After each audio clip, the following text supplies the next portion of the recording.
ఇప్పుడు నేను చెప్పబోయేది ఒక సెలబ్రిటీ గొడవ మాత్రమే కాదు. ప్రేమ, నమ్మకం, డబ్బు చుట్టూ తిరిగే ఒక కథ. హైదరాబాద్ సిసిఎస్లో ఫైల్ అయిన ఒక కంప్లైంట్తో big boss fame Ashu Reddy న్యాయపరమైన చిక్కుల్లో పడింది. లండన్లో సాఫ్ట్వేర్ ఇంజనీర్ను ప్రేమ పేరుతో మోసం చేసి సుమారుగా 9.5 కోట్లు కాజేసిందంటూ ఆరోపణలు వచ్చాయి. అసలు ఇలాంటి కేసుల్లో చట్టం ఏం చెబుతుంది? ప్రేమ విఫలమైందన్న కారణంతో ఎవరినైనా అరెస్ట్ చేస్తారా?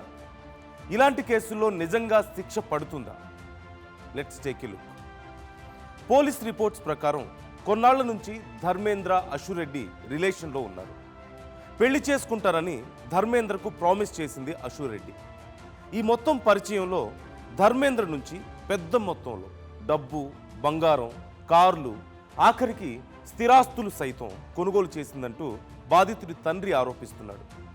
దోచిన కాడికి అంతా దోచుకొని పెళ్లి అనేసరికే అశు రెడ్డి మొహం చాటేసిందంటూ హైదరాబాద్ సిసిఎస్లో కేసు ఫైల్ అయింది. అయితే అశు రెడ్డిపై ఇవన్నీ కేవలం ఆరోపణలు మాత్రమే. అవి ఇంకా కోర్టులో రుజువు కాలేదు. అయితే ఇలాంటి కేసుల్లో చట్టం ఏం చెబుతోంది? ఎలాంటి శిక్ష విధిస్తుంది? కంప్లీట్ డీటెయిల్స్లోకి ఇప్పుడు వెళ్దాం. సాధారణంగా ఇలాంటి క్రిమినల్ కేసుల్లో నేరం రుజువైతే చీటింగ్ కేసు నమోదు చేస్తారు.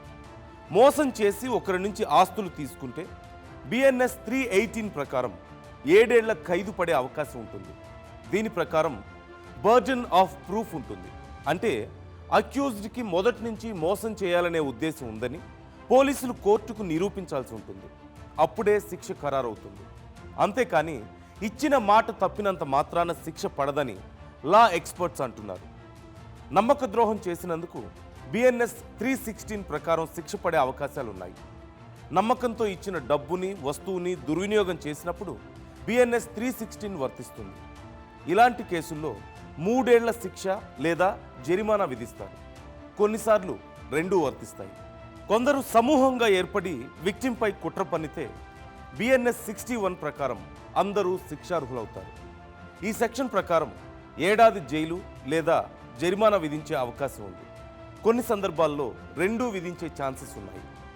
అయితే ఇలాంటి కేసుల్లో పోలీసులు అరెస్ట్ చేయొచ్చా అంటే అవుననే చెప్పాలి. కానీ అది ఉన్న ఫలంగా జరగదు. ఎందుకంటే సెక్షన్ బిఎన్ఎస్ 318 ప్రకారం పోలీసులు కోర్టు పర్మిషన్ లేకుండా ఎఫ్ఐఆర్ నమోదు చేసి ఇన్వెస్టిగేషన్ స్టార్ట్ చేయొచ్చు. కానీ అరెస్ట్ అనేది మాత్రం అనేక అంశాలపై ఆధారపడి ఉంటుంది. మోసానికి సంబంధించిన ఎవిడెన్స్, ఆర్థిక లావాదేవీల వివరాలు, నిందితుడు తప్పించుకునే ఛాన్స్ ఉన్నప్పుడు అరెస్ట్ చేయొచ్చు. ఇలాంటి కేసులకు సంబంధించి Arnesh Kumar versus state of Bihar కేసులో సుప్రీంకోర్టు ఒక కీలక తీర్పిచ్చింది. ఎలాంటి ఎవిడెన్స్ లేకుండా ఎవరిని అరెస్ట్ చేయొద్దంటూ చెప్పింది. ముందుగా విచారణకు రావాలని నోటీసులు ఇవ్వాలి. సాక్ష్యాలు బలంగా ఉండి నిందితులు పారిపోయే అవకాశం ఉంటేనే వారిని అరెస్ట్ చేయాలి. ఇక అశు రెడ్డి కేసులో మరో ఇష్యూ పెళ్లి హామీ. పెళ్లి హామీ కేసులపై కోర్టు తీర్పులు చాలా స్పష్టంగా ఉన్నాయి. వలపన్ని పెళ్లి పేరుతో డబ్బు వసూలు చేస్తే అది ఖచ్చితంగా నేరం అవుతుంది. కానీ ఇష్టంతో ఇద్దరు రిలేషన్లో ఉండి ఒకరికొకరు బహుమతులు ఇచ్చుకొని ఆ తర్వాత మనస్పర్ధల వల్ల విడిపోతే అది కేవలం వ్యక్తిగత విషయం మాత్రమే అవుతుందే తప్ప నేరం కాదు. అప్పుడు కోర్టులు ఆధారాలు, దోపిడీ తీరు, మోసం చేయాలనే ఉద్దేశాన్ని పరిశీలిస్తాయి. ఒకవేళ ఇవేవీ లేకుంటే న్యాయస్థానాల ముందు ఆ కేసులు నిలబడవు. ఇప్పుడు శిక్ష గురించి మాట్లాడుకుందాం. నిజానికి ఇలాంటి కేసుల్లో కన్విక్షన్ రేట్ చాలా తక్కువగా ఉంటుంది. ఎందుకంటే మనీ ట్రాన్సాక్షన్స్ మాటల మీదే జరుగుతాయి. వాటికి రిటర్న్ అగ్రిమెంట్స్ ఉండవు. అలాంటప్పుడు భావోద్వేగ సంబంధాలను కోర్టులో నిరూపించడం కష్టం అవుతుంది. అయితే ట్రాన్స్ఫర్ హిస్టరీ, వాట్సాప్ మెసేజ్లు, ప్రాపర్టీ డాక్యుమెంట్స్, సాక్షుల వాంగ్మూలం పర్ఫెక్ట్గా ఉంటేనే కేసు మరింత బలపడుతుంది. అప్పుడు శిక్ష విధించడం సాధ్యం అవుతుంది. అయితే ఈ కేసు మనందరికీ ఒక గుణపాఠం.